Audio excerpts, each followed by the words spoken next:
Hello' everyone, আপোনালোক সকলোকে পুনৰবাৰ মোৰ আন এটা ভিডিঅ'লৈ স্বাগতম জনাইছোঁ।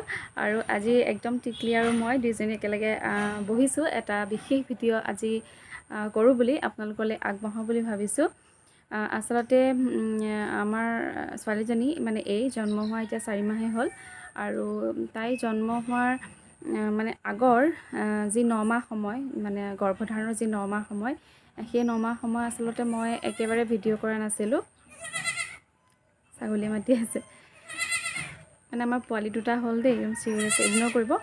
আৰু এই 9 মাহ সময় আচলতে মই কোনো ধৰণৰ ভিডিঅ' কৰা নহ'ল, যিহেতু মই আন 10গৰাকী মহিলাৰ দৰে মই অকণমানো ৰেষ্টত থাকিবলৈ পোৱা নাছিলোঁ। আচলতে মই খুবেই বেছি ব্যস্ত হৈ আছিলোঁ, যাৰ কাৰণে মই একেবাৰে ভিডিঅ' কৰিব নোৱাৰিলোঁ। আৰু মাজতে 2-এটা ভিডিঅ' কৰিছিলোঁ, কিন্তু সেইখিনি এডিটিং কৰিবলৈ সময় নহ'ল মোৰ। আচলতে সেই সময়খিনি ইমানেই বেছি মোৰ মানে ব্যস্ততাপূৰ্ণ হৈ পৰিছিল সেই দিনকেইটা, য'ত নেকি মই অলপমান ৰেষ্ট লোৱাৰ মোৰ প্ৰয়োজন আছিল। কিন্তু মই সেইখিনি সময়ত বিশেষভাৱে তেনেকৈ মই একেবাৰে ৰেষ্ট ল'বলৈ সুবিধা নাপালোঁ। গতিকে আজি ভাবিছোঁ আপোনালোকক মই গোটেই জাৰ্ণিটো, এই 9 মাহ সময় মই কেনেদৰে কটালোঁ, মোৰ লগত কি কি হ'ল, কি কি মই কৰিলোঁ, কি কি মই কৰিব নালাগিছিল, সেইখিনি কথা শ্বেয়াৰ কৰোঁ। হয়তো আপোনালোক বহুতৰে সহায় হ'ব যিসকলে এতিয়াও কনচিভ কৰিছে নতুনকৈ। সেইকাৰণে আজি ভিডিঅ'টো, তেতিয়াহ'লে ব'লক বেছি দেৰিকৈ আজি মূল ভিডিঅ'টোলৈ আগবাঢ়িবলৈ লোৱাৰ মোৰ আচলতে 2টা কাৰণ আছে। প্ৰথম কথা হ'ল, যিসকলে নতুনকৈ প্ৰেগনেঞ্চি মানে কনচিভ কৰিছে, যিসকলে এনেকুৱা এটা দিন আহি আছে, গতিকে সেইসকলৰ কাৰণে সুবিধা হ'ব। আৰু 2 নম্বৰ কথা হ'ল যে মোৰ এই জাৰ্ণিটো, যিহেতু মই একো ভিডিঅ' নকৰিলোঁ, গতিকে মোৰ এই জাৰ্ণিটোত মই কি কি হৈছিল, কি কি নহৈছিল, আগলৈ যাতে মই কেতিয়াও পাহৰি নাযাওঁ, বা পাহৰি গ'লেও যাতে ভিডিঅ'টো চালে মোৰ মনত পৰি যায়। গতিকে সেইকাৰণেই মানে নিজৰ মেমৰিটো মই নিজেই ছেভ কৰি ৰাখিবৰ কাৰণে আচলতে ভিডিঅ'টো কৰিছোঁ। গতিকে আশা কৰিছোঁ আপোনালোকে সম্পূৰ্ণ ভিডিঅ'টো চাব। আৰু কি ক'ব আৰু কমেণ্ট কৰিব বুলি নকওঁ, কাৰণ এইটো এটা মোৰ পাৰ্চনেল মানে মোৰ এটা অভিজ্ঞতা, মোৰ একেবাৰে ব্যক্তিগত এটা অভিজ্ঞতা মই আজি শ্বেয়াৰ কৰিবলৈ লৈছোঁ। আৰু যদি ভাল লাগে লাইক কৰিব, আৰু সহায় হ'ব বুলি ভাবিছোঁ আপোনালোকৰো, কাৰণ মই কিছুমান ভুলো কৰিছিলোঁ। গতিকে সেই ভুলবোৰ যাতে আপোনালোকে কেতিয়াও নকৰে, সেইখিনিৰ কাৰণে মই ভিডিঅ'টো বনাইছোঁ। আচলতে মই 2021 চনৰ নৱেম্বৰৰ ছেকেণ্ড উইকতে মই গম পাইছিলোঁ যে মই কনচিভ কৰিছোঁ। আৰু প্ৰত্যেকৰ নিচিনাকৈ আচলতে মোৰ কাৰণেও এটা খুব ভাল লগা মুহূৰ্ত আছিল, ভাল লগা এটা খবৰ আছিল।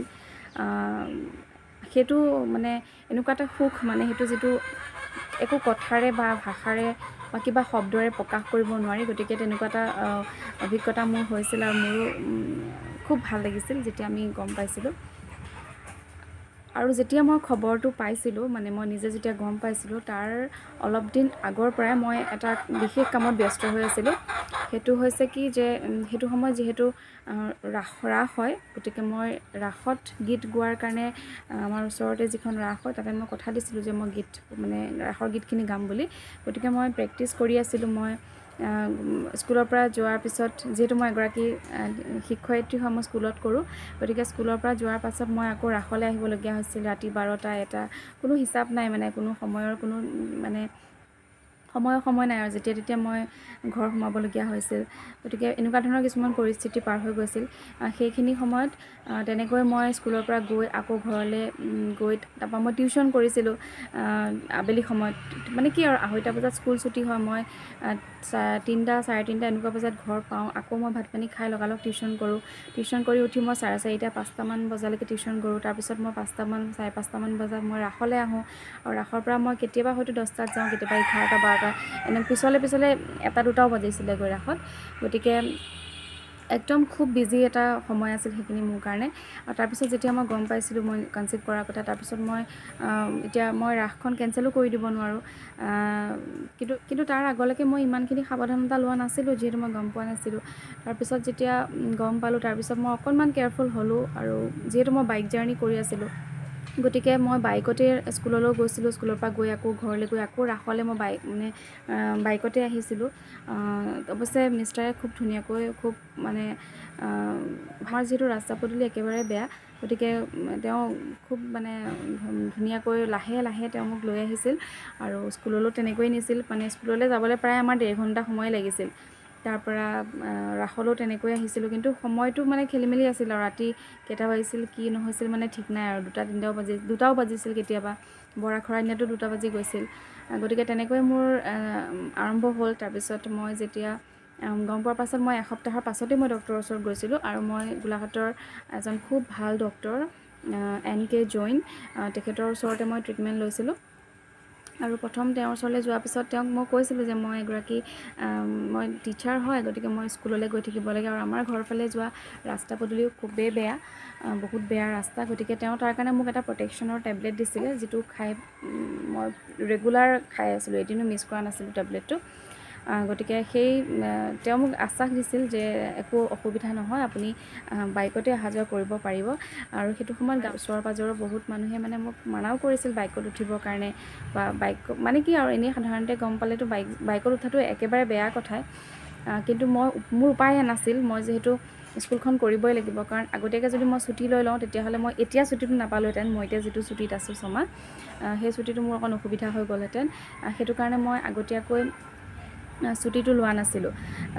সেইকাৰণে মই আচলতে ভাবিলে আচৰিত লাগে, মই তাই জন্ম হোৱাৰ এদিন আগলৈকে মই ক্লাছ কৰিলোঁ স্কুলত।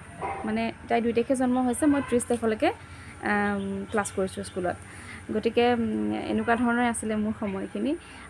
তথাপিও জৈন ছাৰে যিহেতু বহুতখিনি মোক আশ্বাস দিছিল যে একো অসুবিধা নহয়, আপুনি ধুনীয়াকৈ স্কুল কৰিব পাৰিব, বাইকত যাব পাৰিব, কোনো অসুবিধা নাই, খালি আৰু সাৱধানতাটো নিজৰ লাহে লাহে জানিব লাগিব। আৰু সেইমতে মিষ্টাৰে মোক লৈ গৈছিল খুব লাহে লাহে। তেনেকৈ মোৰ 1 মাহ 2 মাহ 3 মাহ তেনেকৈ খুব ধুনীয়াকৈ পাৰ হৈ গৈছিল, একদম অত্যন্ত ব্যস্ততাৰ মাজেৰে, অতিপাত ব্যস্ততাৰ মাজেৰে। একদমেই সময় নাপাইছিলোঁ মই। আচলতে সেইটো সময়ত মই কিবা এটা ভাল মানে খাব মেলিব লাগে, যিহেতু প্ৰেগনেঞ্চি টাইমততো মই বহুত ধুনীয়া ধুনীয়া বস্তু, ভাল ভাল বস্তু খাব লাগে। মোৰ বস্তু আনি এভেইলেবল আছিল, কিন্তু মই খাবলৈ সময় পোৱা নাছিলোঁ, মোৰ এনেকুৱা হৈ গৈছিলে। আৰু যেতিয়া যি বস্তু খাবও পৰা নাছিলোঁ, যিহেতু মোৰ অলপ গেছৰ প্ৰব্লেম আছিলে।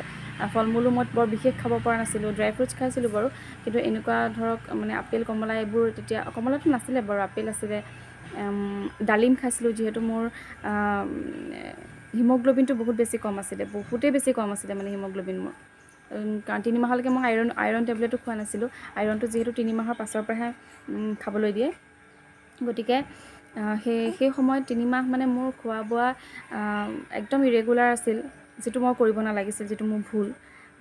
যিসকল এতিয়া প্ৰেগনেণ্ট মহিলাই চাই আছে, আপোনালোকে কেতিয়াও সেইটো কাম নকৰিব। আপোনালোক যদিও টিচাৰ হয় বা ৱৰ্কিং ওমেন হ'লেও আপোনালোকে সেইখিনি অকণমান নিজৰ এটা ব্যৱস্থা নিজে সদায় লগত ৰাখিব। ময়ো ৰাখিছিলোঁ বাৰু, নৰখাও নহয়, মই স্কুললৈ কেতিয়াবা টিফিনো বনাই লৈ গৈছিলোঁ, কিন্তু মই এই ৰুটি ভাজি বনাই লৈ গ'লেও মানে কি হয়, মানে যেতিয়া ঠাণ্ডা ৰুটিটো খাই দিয়াৰ লগে লগে মোৰ গেছ ফৰ্ম কৰিছিলে, মানে মোক সেইখিনি অপকাৰহে কৰিছিলে। গতিকে মোৰ খোৱা বোৱা একদম বেছি ৰেগুলাৰ হৈছিলে।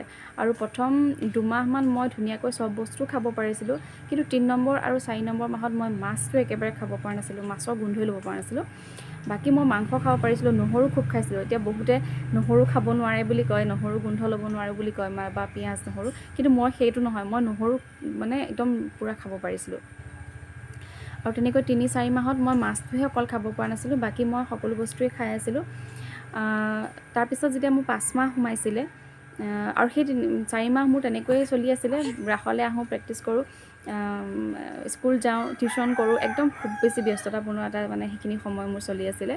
তাৰপিছত 5 মাহত মই যেতিয়া পঞ্চামৃত দিয়ে, 5 মাহত পঞ্চামৃত খাবলৈ আহিছিলোঁ ঘৰলৈ। তাৰপিছত সেই 4 মাহ মই ঘৰলৈ অহা নাছিলোঁ, একেবাৰে আহিব নাপায় বুলি কয় বহুতে, নাজানো তাৰ কি কাৰণ, কিন্তু মই অহাও নাছিলোঁ বাৰু, কাৰণ ইমান দূৰ মানে যিহেতু সদায় মই বাইক জাৰ্ণি কৰিয়ে আছিলোঁ, কিন্তু ইমান দূৰ আকৌ বাইক জাৰ্ণি কৰাটো মানে মই অকণমান দিগদাৰ পাইছিলোঁ, সেইকাৰণে অহা নাছিলোঁ। আৰু মাহঁতেও হাক দিলে, আহিব নালাগে এতিয়া, 5 মাহতে আহিবি একেবাৰে। 5 মাহতে আহিছিলোঁ, তেতিয়াও বাইকতে আহিছিলোঁ বাৰু ঘৰলৈ। আহি পঞ্চামৃত খোৱাৰ পাছত ৰাতি যেতিয়া মোৱা মাছেৰে ভাত খাব লাগে, সেই দিনাৰ পৰাহে মই মাছ খাব পৰা হৈছিলোঁ। সেই মোৱা মাছেৰে মই ভাত খাইছিলোঁ, আৰু সেই তেতিয়াৰ পৰাহে মই মাছটো খাব পাৰিছিলোঁ, মানে 5 মাহৰ পাছৰ পৰা। তাৰপিছত মই 5 মাহৰ পৰা যদিও খাব পাৰিছিলোঁ, সেই মোৰ সময়বোৰ একদম খেলি মেলি আছিল, খুব বেছি ব্যস্ত হৈ আছিলোঁ। তাৰপিছত সেয়া ৰাস শেষ হোৱাৰ পিছত আকৌ মই ৰাসত গীত গাবলৈ গ'লোঁ। তাৰমানে মই যিখন ৰাসত গীত গাইছিলোঁ, সেই ৰাসখনক ইনভাইট কৰিছিলে বেলেগ এটা জেগালৈ। গতিকে সেইটো জেগাতো মই যাবলগীয়া হৈছিল। তেতিয়া মোৰ 4 মাহ, তেতিয়া মোৰ 5 মাহে চলি আছিলে, 4 মাহ কমপ্লিট হওঁ আৰু তেনেকুৱা, 5 মাহ নহয়, 4 মাহ কমপ্লিট হওঁ আৰু তেনেকুৱা হৈ আছিলে। সেইটো সময়ত মই আকৌ গৈছিলোঁ ৰাসত গান গাবৰ কাৰণে। অৱশ্যে মোক তেওঁলোকে খুব ধুনীয়াকৈ গাড়ীৰে অনা নিয়া কৰি খুব ধুনীয়াকৈ মোক অনা নিয়া কৰিছিল। তেনেকৈ মোৰ 5 মাহ পাৰ হৈ গৈছিল। বাকী তেনেকৈ মই বাইকতে অহা যোৱা কৰি আছিলোঁ। তাৰপিছত মই যেতিয়া কেতিয়াবা গাড়ীত যাওঁ, কেতিয়াবা গাড়ীত গ'লে মানে মই অশান্তিহে পাইছিলোঁ গাড়ীত গৈ পেলাই। গাড়ীত মানে একদম ইফালে যায় সিফালে যায়, মোৰ মানে অকণমান অসুবিধাহে হৈছিল। মানে মই বাইকতে মই ছেফ পাইছিলোঁ, বাইকতে মই খুব সুবিধাজনক পাইছিলোঁ। আৰু মিষ্টাৰে খুব লাহে লাহেও যেতিয়া লৈ গৈছিলে যিহেতু, গতিকে মই বাইকত খুব মানে সুবিধাজনক পাইছিলোঁ। একদম আগদিনাখনলৈকে মই কৈছোঁ, তাৰ মাজত মই 2-3 বাৰ কিন্তু বৰষুণতো তিতিছোঁ স্কুলৰ পৰা আহোঁতে। মানে এনেকুৱা মোৰ দিন গৈছে, আচলতে সেইখিনি কেতিয়াও কৰিব নালাগে, সাৱধানতাটো নিজৰ। অৱশ্যে মোৰ একো অসুবিধা নহ'ল, খুব ধুনীয়াকৈ গোটেইখিনি হৈ গ'ল। তথাপিও সাৱধানতাটো সদায় নিজৰ হয়, সেইকাৰণে ইমানখিনি ৰিস্ক লোৱাটো ভাল নহয়, যিটো মই বহুত বেছি ৰিস্ক ল'লোঁ। গতিকে তাৰপিছতে স্কুল যিহেতু কৰি আছিলোঁ, মই ব্যস্ত হৈ আছিলোঁ, ভালো লাগি আছিলে, কাৰণ ল'ৰা ছোৱালীখিনিৰ মাজত থাকিলে এটা কিবা এটা পজিটিভ এটা আহি থাকে ন, পজিটিভ মানে পঢ়োৱা শুনাৰ লগত জড়িত হৈ থাকিলে, তেওঁলোক মানে ছাত্ৰ ছাত্ৰীসকলৰ লগত, কণমানিখিনিৰ লগত জড়িত হৈ থাকোঁ এনি টাইম, সেইখিনিয়ে ভাবোঁ মোৰ কাৰণে এটা প্লাছ পইণ্টহে আছিল। খুব মানে সেই সময়খিনি মোৰ কেনেকৈ পাৰ হৈছিল গমেই নাপাওঁ। আৰু এটা মনত দুখ আছিল যে আকৌ বহুদিন স্কুল আহিবলৈ নাপাওঁ, ল'ৰা ছোৱালীখিনি লগ নাপাম, তেনেকুৱা দুখ এটাও আছিল। আৰু মোৰ ক্লাছখিনিয়ে 3টা ক্লাছ মোৰ ওপৰতে আছিল, চিৰি বগাব লাগে ধৰক। এইখিনিতে মই মোৰ স্কুলৰ ষ্টাফ, মোৰ আমাৰ প্ৰধান আচাৰ্য কথা মই ক'বই লাগিব, তেওঁলোকে মোক যথেষ্ট ছাপোৰ্ট কৰিছিল। মই একেলগে 3টা ক্লাছ ওপৰত মিলাই লৈছিলোঁ, মানে ৰাতিপুৱা মই ফাৰ্ষ্ট ক্লাছটো কৰিবলৈ ওপৰলৈ উঠিছিলোঁ নহয়, সেই একেবাৰতে মই ওপৰত 3টা ক্লাছ কৰি আহিছিলোঁ। আৰু এইখিনিত মোৰ মানে প্ৰধান আচাৰ্য বা মোৰ ষ্টাফৰ সকলোৱে মোক বহুত ছাপোৰ্ট কৰিছিলে। কোনোবাই যদি ক্লাছটো মানে ওপৰত আছিলে, মোৰ লগত ক্লাছটো মিলাই দিছিলে, তেনেকৈও মানে মই ক্লাছ মিলাইছিলোঁ। বা ডিউটি ক্ষেত্ৰতো মোক বহুত কম, পৰীক্ষাৰ ডিউটিও মোক বহুত কমাই দিছিলে, তেনেকৈ সুবিধাজনক কৰি দিছিলে। মানে যিকেইদিন সময় ধৰক মই ওপৰলৈ নুঠিলে নহয়, সেইখিনি সময়হে মই গৈছিলোঁ। যিখিনি সময় মই নুঠাকেও হয় ওপৰলৈ, মোক তলতেই সুবিধা কৰি দিছিলে পৰীক্ষা ডিউটিৰ ক্ষেত্ৰত। গতিকে সেইখিনি সুবিধা মই পাইছিলোঁ। মোৰ সেই দিনবিলাক পাৰ হৈছিলে, ভালেই লাগিছিলে বাৰু। যিকোনো প্ৰগ্ৰেমবিলাকো হৈছিলে স্কুলত, সেইবিলাকো মই এটেণ্ড কৰিছিলোঁ, একো মই হেৰি কৰা নাছিলোঁ। তেনেকৈ মোৰ সকলোবোৰ দিন পাৰ হ'ল। তাৰপিছত যেতিয়া মোৰ একদম 7 মাহ 8 মাহ এনেকুৱা হ'ল, তেতিয়া মই ইটো সিটো ভাল লগা বস্তু, মই খাবলৈ ইচ্ছা যোৱা বস্তু মই খাবলৈ ধৰিলোঁ। অকণমান সময় মিলাবলৈ চেষ্টা কৰিলোঁ, যিহেতু অকণমান টিউশ্যনবিলাকৰ পৰা অকণমান ছুটি ল'লোঁ, ৰেহাই ল'লোঁ, মানে টিউশ্যনখিনি অকণমান মানে বন্ধ কৰি দিলোঁ। গতিকে অকণমান সময় নিজৰ কাৰণে উলিয়ালোঁ। আৰু তেনেকৈ মই কিবাকিবি মোৰ যিখিনি প্ৰয়োজনীয় খাব লাগে প্ৰেগনেঞ্চি টাইমত, সেইখিনি খাবলৈ ধৰিলোঁ।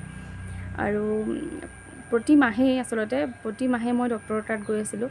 আৰু মোৰ 3 মাহত এটা আল্ট্ৰাচাউণ্ড কৰিছিলে, তাৰপিছত 5 মাহত এটা এনোমেলি স্কেন কৰিছিলে, আৰু একেবাৰে লাষ্টত 8 মাহত মোৰ এটা আল্ট্ৰাচাউণ্ড কৰিছিলে। ইমানেই আছিলে। বাকী মই প্ৰতি মাহে ডক্টৰ চেকআপ কৰিছিলোঁ, তেওঁক ভিজিট কৰিছিলোঁ প্ৰতি মাহে। আৰু প্ৰটেকশ্যনৰ কাৰণে মোক যিটো টেবলেট দিছিলে, সেইটো মই একদম কণ্টিনিউ কৰিছিলোঁ। লগতে মই প্ৰ'টিন খাইছিলোঁ, প্ৰ'টিন পাউডাৰ এটা দিছিলে। বাকী 3 মাহৰ পিছৰ পৰাতো আইৰণ, কেলছিয়াম সেইখিনি খাইছিলোঁৱেই। আৰু এইখিনিতে তাৰপিছতে মই যিখিনি আমাৰ বেজী থাকে সেইখিনিও লৈছিলোঁ। আশা বাইদেউ আমাৰ ওচৰৰ, সেইখিনি সকলোখিনি অংগনবাদী কেন্দ্ৰৰ বাইদেউ বা সকলোখিনি যথেষ্ট সহায় কৰিছিলে মোক। গতিকে সেই মোৰ সুবিধা মতে মই বেজী লৈছিলোঁ, কাৰণ মই স্কুলত থাকোঁ, বেজী দিয়া সময়ত মই নাথাকোঁ। মোৰ কাৰণে ৰৈও আছিলে বহুদিন বেজী দিবলৈ, মোকেই বেজী দিবৰ কাৰণে। গতিকে সকলোৱে মোক যথেষ্ট সহায় কৰিলে সেইটো সময়ত। গতিকে তেওঁলোকৰ নাম মই ল'বই লাগিব। আৰু ঘৰলৈ আহিও মোক মানে বহুতে খবৰ কৰিছিলে। আমাৰ বাইদেউ কেইগৰাকীয়ে, ছুপাৰভাইজাৰ থাকে যিগৰাকী, সেই বাইদেউ আহিছিলে খবৰ কৰিবৰ কাৰণে, ঠিকে আছোনে নাই বা কিবা অসুবিধা হৈছে নেকি। সেইটো সময়ত সকলোৱে মোক যথেষ্ট সহায় কৰিলে। আৰু মিষ্টাৰ কথাটো ক'বই লাগিব, তেওঁতো প্ৰতি মুহূৰ্তত মোৰ লগতে আছিলে। যিকোনো মোৰ কাম বন, তেনেকুৱা বিশেষ কাম বন একো কৰিবলৈ দিয়া নাছিলে, মাত্ৰ মই পঢ়োৱা আৰু টিউশ্যন কৰা, ৰাসত গান গোৱা, এইখিনি কামহে মই কৰি আছিলোঁ। তাৰ উপৰিও কিছুমান কাম কৰিছিলোঁ, কাৰণ একেবাৰে কাম নকৰাটো বেয়া কথা। যিহেতু কি হয়, এইফালে এইখিনি মই কৰি আছিলোঁ। তাৰপিছত মই মানে ভগৱানক এটাই খাটিছিলোঁ, যেনেকৈ তেনেকৈ হ'লেও মানে মই যাতে, যিহেতু মোক জুলাইত দিছিলে ডেট, জুলাইত দিয়াৰ কাৰণে মই ভগৱানক খাটিছিলোঁ যেনে তেনে মই জুন মাহটো যাতে স্কুল গৈ থাকিব পাৰোঁ। তেতিয়া মই জুলাই মাহত মই ছুটি নোলোৱাকৈও হৈ গ'ল, সেইকাৰণে মই এটা মাহ বেছিকৈ পাই গ'লোঁ। এতিয়া জুলাই মাহটো ছুটি নোলোৱাকৈও হ'ব। আৰু ভগৱানে সেইখিনি মোক চকু মেলি চালে। মই একদম জুনৰ 30 তাৰিখলৈকে স্কুললৈ গ'লোঁ, আৰু 2 তাৰিখে তাই জন্ম হৈছে।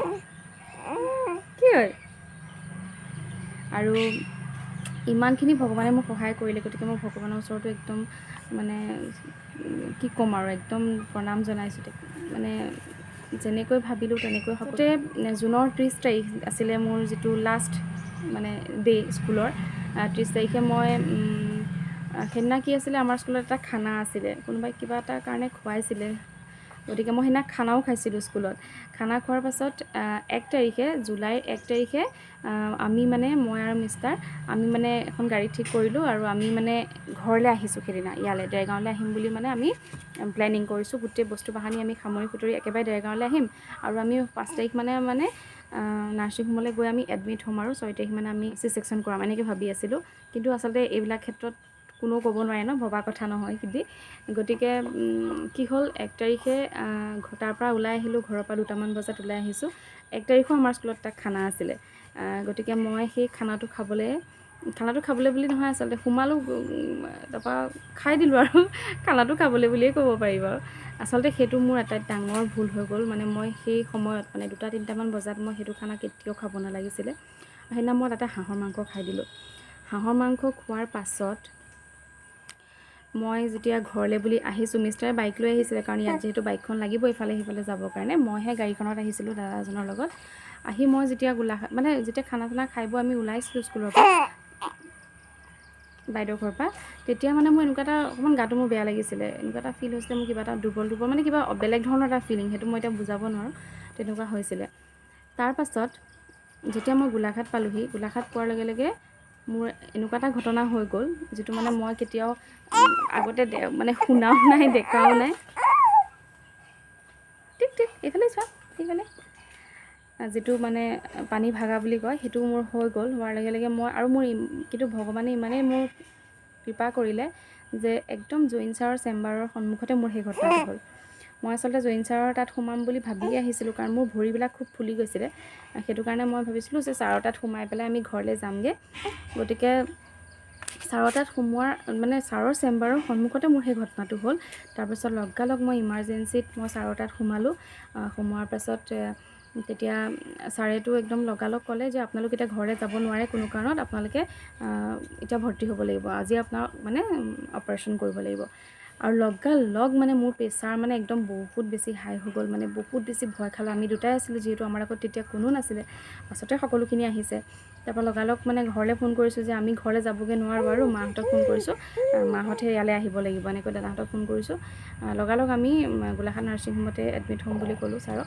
তেওঁ লিখি দিলে তাৰপৰা গোলাঘাট নাৰ্ছিং হোমতে আমি এডমিট হৈ দিলোঁ এডমিট হোৱাৰ পাছত যিহেতু মই এনে হোৱালেতো মোৰ অপাৰেশ্যন হৈ গ'লহেঁতেন সেইদিনা লগালগ হৈ গ'লহেঁতেন কিন্তু মই যিহেতু সেই আবেলি সময়ত মই মাংসৰে ভাত খাই আহিলোঁ সেই কথাটোৰ কাৰণে মোৰ অপাৰেশ্যন কৰিব নোৱাৰিলে সেইটো সময়ত মোৰ মানে যিহেতু চি ছেকশ্যন কৰিবলৈ হ'লে বহুতেই মানে মিনিমাম 10-12 ঘণ্টা নোখোৱাকৈ থাকিব লাগিব আৰু সেইটো মোৰ আটাইতকৈ ডাঙৰ ভুল হ'ল যে মই সেই সময়টোত মানে সেই তাত মই তেনেকৈ ভাত সাজ খাবই নালাগিছিলে আৰু খাই দিয়াৰ কাৰণে মই অন্য কথা একো নাই মই অপাৰেশ্যন থিয়েটাৰত সোমাব নোৱাৰিলোঁ অপাৰেশ্যন কৰিব নোৱাৰিলে মোৰ যাৰ কাৰণে কি হ'ল মোৰ গোটেই ৰাতি লেবাৰ পেইন হ'ল এতিয়া আচলতে ক'বলৈ গ'লে চি ছেকশ্যন কৰা মানুহেতো মানে লেবাৰ পেইনটো নাপায় বহুতেই নাপায় ধুনীয়াকৈ যায় আৰু হাঁহি ফূৰ্তি কৰি সোমাব পাৰে ৰুমত যদিও টেনশ্যন থাকে কিন্তু মই কেনেকৈ কি হ'ল সেই মুহূৰ্তত মানে মোৰ লগত কি হ'ল মই একোৱে ততেই ধৰিব নোৱাৰিলোঁ গোটেই ৰাতি মই একদম চিঞৰি থাকিলোঁ মোৰ অত্যন্ত পেইন হ'ল তাৰপিছত তেওঁলোকে অতি অপাৰেশ্যন কৰিব নোৱাৰোঁ বুলিয়ে ক'লে অপাৰেশ্যন কৰিব নোৱাৰোঁ বুলিয়ে ক'লে যিহেতু মই খানাটো খাই আহিছোঁ গতিকে গোটেই ৰাতি মই সহ্য কৰিবলগীয়া হ'ল গোটেই ৰাতি বিষ হোৱাৰ পাছত মানে গোটেই নাৰ্ছিং হোমত গোটেইখন মূৰে মানে চিঞৰ আৰু ইমানেই মোৰ মানে পেইন হ'ল তাৰপিছত তেওঁলোকে ক'লে যে ৰাতিপুৱা 7টা বজাত অপাৰেশ্যনত থিয়েটাৰত সোমাম বুলি ক'লে অতি কিন্তু মোৰ এনেকুৱা হ'ল মানে গোটেই ৰাতিটো আমি শুৱাই নাই মা আছিলে লগত মিষ্টাৰ আছিলে মানে মইতো চিঞৰিয়ে আছোঁ কোনো শুবলৈ পৰা নাই আৰু মই মানে ঘড়ীটোলৈকে চাই আছোঁ মিনিট ঘড়ীটোলৈ চাই আছোঁ কেতিয়া 7টা বাজিব কেতিয়া মোক নিব কেতিয়া 7টা বাজিব কেতিয়া মোক নিব এনেকৈ মানে কেতিয়া 7টা বাজিব কেতিয়া মোক নিব এনেকৈ ভাবি মোৰ যেনে লাষ্টত মানে গালিয়ে পাৰি দিছোঁগৈ মানে এনেকুৱা হৈছিলে মোৰ মানে চবেই গালি খাইছে মোৰ পৰা তাৰপিছত তেনেকৈ মানে 7:30মান বজাত তেওঁলোক আহিলে আৰু ৰেডি কৰিলে আৰু 8টামান বজাত মোক মানে অটিলৈ লৈ গ'ল 8টা নহয় তাতকৈ অকণমান সোনকালেই নিলে বাৰু 7:30মানতে নিলে তাৰপিছত 8:30 মানত তেওঁলোকে প্ৰথমতে কৈছিলে 8টা বজাত কৰিম বুলি আৰু আচলতে যিটো কৈছিলে সেইটোৱে হ'ল 8টা বজাতেই ডক্টৰখিনি আহিলে আৰু তাৰপিছত 8:30 বজাত মানে যেতিয়া মানে হেৰিটো দিলে এইটো কি কয় এনাষ্টেচিয়া দিলে তাৰপিছতে মোৰ ৰক্ষা আৰু মানে অপাৰেশ্যন থিয়েটাৰত সোমায়ো মই মানে একদম গোটেইখন চিঞৰ-বাখৰ লগাই আছোঁ ইমানেই মোৰ অত্যন্ত বিষ হৈছে মানে মই একদম সহ্য বাহিৰত হৈ গৈছে সেই মই মানে একদম পূৰা হুলস্থুল লগাই আছোঁ তাত আৰু গালিও খাইছোঁ সেইটো কাৰণে তাৰপিছত 8টা বজাত ডক্টৰসকল আহিলে আৰু তাৰপিছত যেতিয়া এনাষ্টেচিয়াটো দিলে এনাষ্টেচিয়াটো দিয়াৰ পাছতহে মই মানে অকণমান মোৰ মানে অকণমান উশাহটো লৈছোঁ মই ভালকৈ ডক্টৰে কৈছে যে আপুনি দুখ পাব দেই মই বোলো মই এনাষ্টেচিয়া দুখ পোৱাটোলৈ মই চিন্তাই কৰা নাই আৰু সেইটো সময়ত মানে মোৰ একো চিন্তাই নাহা হৈ গ'ল মানে যে মই এতিয়া বেবী হ'ব মই এতিয়া অপাৰেশ্যন হ'ব সেইবোৰ ধান্দা নাই মুঠতে মোক কেনেকৈ বিষটো কমিব লাগে মানে মই সেইটো ধান্দাতেই আছোঁ আৰু অপাৰেশ্যনলৈ সোমাই যাওঁতেও মই মানে মায়ে আৰু মিষ্টাৰে আছিলে বাৰু মই মাকটো নেদেখিলোৱে মিষ্টাৰে এইখিনিতে ৰৈ আছিলে মানে এনেকৈ মূৰতে মোৰ হাতটো এনেকৈ হাতখন বুলাই দিছে মই সেইটোৱে অনুভৱ কৰিছোঁ মই ভালকৈ মুখখনো দেখিবলৈ নাপালোঁ আনকি মানে তেনেকৈয়ে মই লহালৈকে মোক সোমোৱাই নিছে তাৰপিছত 8টা 8:30 বজাত তাই জন্ম হৈছে আৰু 9টা 9:30 মানত মোক তাৰপৰা উলিয়াই পেলাই ICUত থ'লে আৰু বাকী আৰু ধুনীয়াকৈ সকলোৱে তাতে নাৰ্ছসকলে ডক্টৰসকলে খুব ধুনীয়াকৈ কেয়াৰ ল'লে তাৰপিছতো আৰু একো অসুবিধা নাই আমি থাকিলোঁ আৰু হস্পিটেলত কেইদিনমান তাৰপিছত অহাৰ দিনাখন তাই অকণমান জণ্ডিছ ফৰ্ম কৰিলে মানে যিদিনা আমি আহিম আৰু গতিকে সেইদিনাখনে তাই অকণমান জণ্ডিছ ফৰ্ম কৰিলে সেইটো কাৰণে আমি আৰু এদিন থাকিবলগীয়া হ'ল তাইক আকৌ বেবী ICUত ৰাখিবলগীয়া হ'ল এটা দিন তাৰপিছত 7 নম্বৰ দিনৰ দিনাখন আমি তাৰ পৰা ডিচাৰ্জ ল'লোঁ আৰু একদম ভালে ভালে ইমানখিনি কষ্ট গ'ল যদিও ভালে ভালে আমাৰ টিকলিজনী আমাৰ মাজলৈ আহিলে এইজনী গতিকে বহুত মানে এটা সাংঘাতিক অভিজ্ঞতা এই 9 মাহ ভাবিলোঁ আপোনালোকৰ লগতো শ্বেয়াৰ কৰোঁ কেতিয়াও আপোনালোকে আচলতে যিসকল প্ৰেগনেণ্ট হৈ আছে আপোনালোকে কেতিয়াও খোৱাটো খাব লাগে কিন্তু সময়টো চাই পেলাই যিকোনো বস্তু খাব লাগে সময়টো চাই চাইহে খাব লাগে আৰু যিহেতু একদম 9 মাহ সময়খিনি একদম সাৱধান হৈ থকাটো খুবেই বেছি প্ৰয়োজনীয় কোন সময়ত কি হৈ যায় ঠিক নাই গতিকে সেই সময়খিনি একদম বেছি সাৱধান হ'ব লাগে পটককৈ যিটো বস্তু খাব নালাগে মানে খাব লাগে কিন্তু সময়টো চাই পেলাই এতিয়া ধৰক মই যেনেকৈ 3টা বজাত পটককৈ মাংসৰে ভাত খাই দিলোঁ সেইটো কাম কেতিয়াও কৰিব নালাগে সময় এটা লৈ নিৰ্দিষ্ট সময়ৰ মূৰে মূৰে খাব লাগে আৰু তেনেকৈ এয়া এতিয়া আমাৰ টিকলি আমাৰ মাজত আহি গ'ল গতিকে এইখিনিয়ে আছিলে মোৰ সেই গোটেই 9 মাহৰ সময়খিনি মই কিমান এটা ভুলো কৰিলোঁ আৰু বহুতে সেইটো সময়ত মোক ক'লে যে বাইক জাৰ্ণি কৰিব নালাগে হয়ও বাৰু বাইক জাৰ্ণি কেতিয়াও ইমান কৰিব নালাগে ইমান ৰিস্ক কেতিয়াও ল'ব নালাগে যিটো মই ল'লোঁ যদিও ভগৱানৰ আশীৰ্বাদত মোৰ একো অসুবিধা নহ'ল তথাপি মই এইটো নকওঁ যে আপোনালোকেও বাইক জাৰ্ণি কৰক সেইটো মই কেতিয়াও নকওঁ নিজে ছেফ হৈ থাকক নিজে মানে নিজক সদায় বচাই ৰাখক ভালকৈ থাকক ভালকৈ খোৱা বোৱা কৰক প্ৰেগনেণ্টি সময়খিনি আচলতে খুবেই ভাল লগা সময় সেইখিনি সময় এনজয় কৰক মই যিটো কৰিবলৈ একেবাৰে সময় নাপালোঁ আচলতে ইমানেই বেছি ব্যস্ত হৈ থাকিলোঁ একদম সময় নাপালোঁ গতিকে তেনেকৈ মোৰ 9 মাহ সময় পাৰ হ'ল আৰু খুব ধুনীয়াকৈ গোটেইখিনি হৈ গ'ল যদিও মই অকণমান কষ্ট পালোঁ অকণমান যন্ত্ৰণা সহ্য কৰিবলগীয়া হ'ল তথাপিও সকলোখিনি ভালকৈ হৈ গ'ল বুলিয়ে ক'ব লাগিব এইখিনিতে মই ডক্টৰ জৈন ছাৰকো সোণোৱাল ছাৰ আৰু তাইক যিজন ডক্টৰে চাই আছিলে অভিজিত কোঁৱৰ ছাৰ সকলোকে আৰু বিশেষকৈ নাৰ্ছ বাইদেউসকল আৰু তাত থকা ছোৱালীখিনি বহুত মৰম কৰিছিলে তাইক অকণমান হ'লেও এবাৰ হ'লেও মানে দিনটোত এবাৰ হ'লেও তাইৰ ওচৰলৈ আহিছিলে কোলাত ল'বলৈ বহুত মানে ভাল লগা সময় আছিলে আৰু তেওঁলোকৰ পৰাও বহুত ভাল ৰেছপন্স পালোঁ বহুত ভাল লাগিলে গতিকে সেয়া আছিলে মোৰ গোটেই প্ৰেগনেঞ্চি জাৰ্ণিটো যিটো মই আজি আপোনালোকৰ লগত শ্বেয়াৰ কৰিলোঁ যদি আপোনালোকৰ ভাল লাগিলে বা ভিডিঅ'টো যদি চাই আপোনালোকৰ ভাল লাগিলে তেতিয়াহ'লে লাইক এটা কৰিব আৰু মই যিখিনি ভুল কৰিছোঁ সেইখিনি আপোনালোকে কেতিয়াও নকৰিব সাৱধান হৈ থাকিব সেয়াই ঠিক আছে তেতিয়াহ'লে মোৰ আজি এই ভিডিঅ'টো মই ইমানতে শেষ কৰিছোঁ পুনৰ লগ পাম তেতিয়াহ'লে আন এটা ভিডিঅ'ত বাই বাই